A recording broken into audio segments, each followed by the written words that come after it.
Hello, Radhe Radhe. আজকেও late হয়ে গেল, দেখো 11:45 বাজতে যায়, কারণ আজকেও কারেন্ট চলে গেছিলো। আমার ওয়ার্কআউট করতে লেট হয়েছে। আমি ওয়ার্কআউট করে এসে গেছি অনেকক্ষণ আগে, 10:30টার সময়। এখন মা রান্না করছে।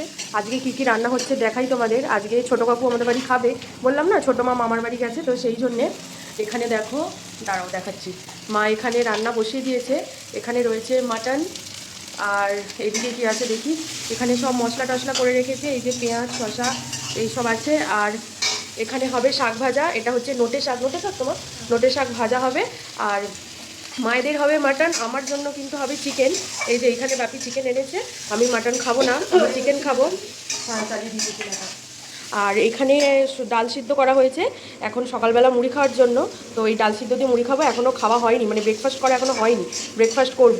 তো আমি কিন্তু যেহেতু আর কি ডায়েট করছি, ওয়েট লসের মধ্যে রয়েছি অনেক দিন যাবত, আমাদের প্রায় বলতে গেলে মাটন হচ্ছে, তো সেই জন্য আমি ঠিক করেছি যে আমি আজকে মাটন খাবো না, আমি চিকেন খাবো, তাও আবার শুধু সলিড পিস, সেটা আমি বাপিকে আনতে বলেছি।